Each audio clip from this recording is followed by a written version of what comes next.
On voyait que les Américains devaient marcher sur leur fierté et leurs principes. Une liberté de penser. Mais il le fait d'une façon particulièrement grossière et maladroite. Une force internationale. Et même, on va plus loin. Luc La Liberté. Alors, Luc, j'aimerais qu'on aborde deux sujets ensemble. Premièrement, l'avenir du Parti républicain. Deuxièmement, le nouveau livre de Bob Woodward. Mais commençons par l'avenir du Parti républicain advenant une défaite de Trump. Parce qu'on sait que sa famille a la mainmise un peu sur le parti, là. Voilà, depuis que M. Trump est entré en scène, non seulement lui a-t-il fini par s'imposer, mais sa famille pèse très lourd dans la machine. On sait que c'est sa belle-fille maintenant qui est à la tête des finances du Parti républicain. Son gendre a été mis à profit pendant le seul mandat jusqu'à maintenant, mais on lui a confié entre autres un mandat qui est très important, qui était les relations avec Israël, puis établir des ponts dans cette région qui aujourd'hui est peut-être en train de s'embraser.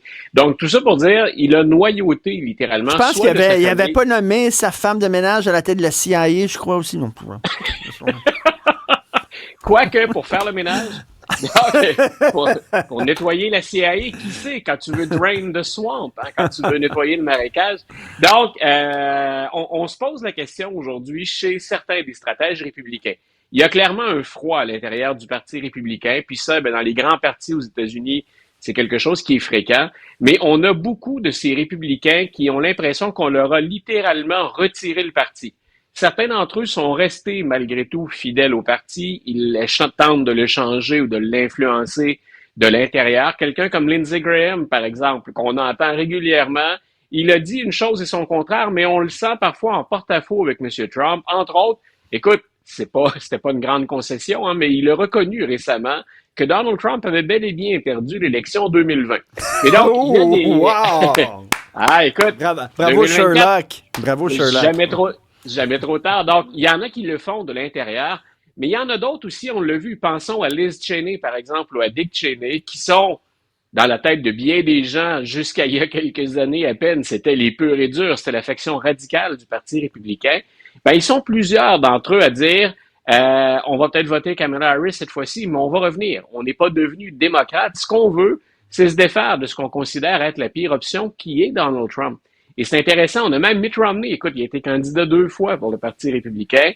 M. Romney a dit, je ne vais pas voter pour Trump, mais il a refusé, lui, de dire, je vais voter pour Kamala Harris. Et il dit, je préfère garder mes énergies, garder l'influence qui me reste au sein du parti pour ramener ce parti-là, là où on pense qu'il devrait être. Bien sûr, pour ceux qui sont opposés à Donald Trump. C'est intéressant aussi parce que ça nous rejoint dans l'élection actuelle. C'est un sondage ce matin qui disait il y a plus de la moitié ou autour de la moitié des électeurs de Nikki Haley pendant les primaires. Là, on a des chiffres plus récents. Non seulement ils le disaient à l'époque, mais ils le disent maintenant. Entre 45 et 50% d'entre eux envisagent de voter démocrate cette année. Donc, ce sont des républicains, mais qui passent clairement le message, on ne veut pas du Parti républicain sous Donald Trump. On ne veut pas de cette version du parti. Ce que ça annonce en cas de défaite, c'est loin d'être fait, on est au coude à coude, on le répète souvent, mais en cas de défaite, quelle faction va l'emporter? Et si Donald Trump a déjà annoncé qu'en 2028, il ne revenait pas, qui va être là pour prendre la relève et combien il va rester de ses partisans purs et durs et que va-t-il rester des relations avec le reste du parti? Et pour les gens qui nous écoutent, regardez ce qui se passe à la Chambre des représentants du côté des républicains pour avoir un aperçu de ce à quoi pourrait ressembler le parti une fois Trump vaincu et tranquillement préparant sa sortie parce qu'il n'est pas là en 2028. Donc, on a de la difficulté, les plus grosses négociations à la Chambre des représentants dans les dernières années, et ce, même avec une majorité, c'est entre républicains. Je t'ai déjà dit, le meneur de la Chambre des représentants pour les démocrates, Hakeem Jeffries, sa stratégie à lui, c'est chicanez-vous entre vous, les républicains, puis ensuite, on décidera de ce qu'on va passer ou pas, parce que c'est tellement serré comme majorité. Donc, il sait que très souvent, on n'arrivera pas à regrouper tous les votes dont on a besoin chez les républicains et qu'ils vont devoir être forcés de jouer en équipe. Mais ça, c'est le Parti républicain tel qu'on pourrait le voir si, après l'élection de novembre, M. Trump est vaincu. Et écoute, le nouveau livre de Bob Woodward, War, on sait que Bob Woodward, c'est un des deux journalistes avec Carl Bernstein qui avait poussé Nixon à partir suite à leur livre All the President's Men. Donc, il est un octogénaire maintenant. Et chaque fois qu'il sort un livre, là, on en apprend. Il y a tout le temps là, des histoires croustillantes qu'on apprend sur les couloirs de la Maison-Blanche. Alors, c'est quoi les scoops de son dernier livre, là? Voilà, donc pour être honnête, en toute transparence, j'ai pas eu le temps de le lire encore. Je me fie à ce qu'on en rapporte, aux extraits qui circulent, et il y en a un peu pour tout le monde. Et ce que j'aime, avant d'aller plus loin, quand on parle de Bob Woodward, c'est que c'est du journalisme comme, je pense comme toi et moi, on l'a aimé et que parfois on regrette. Il y a du journalisme maintenant qui se fait en termes de ressenti ou en termes d'orientation. Là, on y allait avec des faits vérifiés, des sources. Et Bob Woodward fait ça depuis cette fameuse enquête autour du Watergate. M. Trump s'était d'ailleurs fait prendre, lui, en disant à un moment donné, non, ce qu'il vous rapporte, c'est pas vrai. Et Woodward, chez lui, avait fait jouer la cassette, l'enregistrement de sa conversation avec Donald Trump. C'était comme, on l'a enregistré.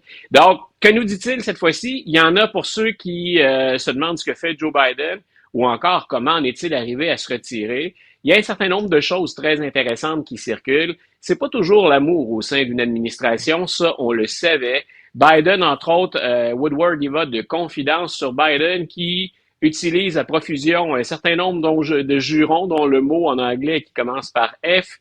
Donc, il est en colère contre Merrick Garland, qui est son procureur général, qui est son avocat de la justice, et c'est lié, à l'histoire avec son fils. Et ce qu'on dit, c'est que finalement, cette histoire-là aurait dû disparaître d'elle-même. Puis il dit, c'est parce que Garland s'est littéralement accroché là-dedans que ma famille est entraînée dans le scandale ou dans la controverse. Qu'il ait raison ou pas, ça nous montre que s'ils sont solidaires, officiellement dans leur travail, il y a souvent des dissensions à l'interne. Biden aussi, on a le mot à mot d'une rencontre entre lui et Anthony Blinken, le secrétaire d'État.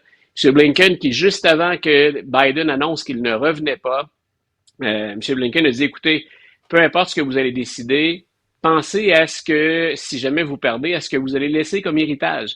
Et ça aurait été dans les multiples conversations de Joe Biden, une des conversations qui a été déterminante. Ah oui. Dans ma tête, j'aurais aimé entendre les bailleurs de fonds aussi. C'est ceux qui tiennent les cordons de la bourse souvent qui ont le plus d'influence. Exactement. Mais Anthony Blinken est quand même un poids lourd. De l'autre côté, on a plus parlé de ça, puis c'est du spectaculaire, c'est Donald Trump. Et deux informations qu'on a maintenant même tenté de valider auprès de l'administration de Vladimir Poutine. En pleine COVID, alors qu'on manque de tests aux États-Unis, Donald Trump qui envoie des machines pour le dépistage de la COVID à l'usage personnel de Vladimir Poutine. Donc, ça a choqué bien des gens en disant on avait de la difficulté à en fournir à tout le monde quand vous avez fait ça. Et là, vous allez avec le chef, le président d'un pays qui est un rival avec lequel on a des démêlés fréquentes, puis souvent dangereuses, à haut risque, et vous lui fournissez que les Américains n'arrivent pas à avoir. L'autre chose, et là, le prof d'histoire en moi n'a pas pu faire autrement que de remonter à la surface, il a 7 fois, minimalement 7 fois, donc on a dit au moins, c'est peut-être plus, Woodward dit 7 fois Donald Trump, après être sorti de la Maison-Blanche, a parlé avec Vladimir Poutine. Il y a plein de gens qui ont dit il a le droit de parler à Vladimir Poutine. Habituellement, ça passe par le chef d'État, ce genre de relation-là. Puis Vladimir Poutine n'est pas n'importe quel chef d'État non plus. Si on allait très loin, puis si on jouait ça selon les règles, mais à 100%, pour avoir fait ça, Donald Trump aurait enfreint une autre loi, une très vieille loi, je le conçois, mais qui remonte à la naissance des États-Unis. Ce qu'on appelle le Logan Act ou la loi Logan, et qui interdit donc à un citoyen privé aux États-Unis, ce qui est redevenu Donald Trump après avoir quitté la Maison-Blanche, on interdit d'entrer en contact directement avec les dirigeants d'un pays rival, d'un pays avec lequel on est en rivalité ou en affrontement. On ne s'est pas servi de ça souvent, 2 fois seulement au 19e siècle, dans la première partie du 19e, mais ça montre quand même que Donald Trump, encore une fois, fait des choses que les autres n'ont pas fait. Oui, mais tu sais, quand t'es plus président, on continue à t'appeler président, donc t'es pas un citoyen ordinaire non plus, là. Non, voilà. C'est la même question que quand il reçoit des invités à Mar-a-Lago et qu'il a des documents classés secrets qui sont pas protégé comme on le fait habituellement avec des documents top secret aux États-Unis. C'est plus qu'un citoyen privé. Il y a une portée de plus et qu'on ait l'impression que l'ancien président s'entretient sur une base régulière, 7 fois là, ou plus de 7 fois avant que Woodward n'écrive son livre. C'est quand même beaucoup de conversations entre un ancien président alors qu'il y a effectivement quelqu'un qui est à la tête du pays. Donc, quand on a vérifié ça, l'équipe de Trump a nié ça en bloc, les deux histoires. Vladimir Poutine, qui a le don de ne pas se faire d'amis, ou quand on a des amis comme ça, pas besoin d'ennemis, lui, il a dit, oui, les tests, c'est vrai. J'ai reçu des tests de Donald Trump, je les ai utilisés, ce que Donald Trump avait nié juste avant que lui vienne dire que c'était vrai. Mais les porte-paroles de Vladimir Poutine ont dit, il n'y a pas eu ces fameuses conversations, et l'équipe de Donald Trump disait la même chose.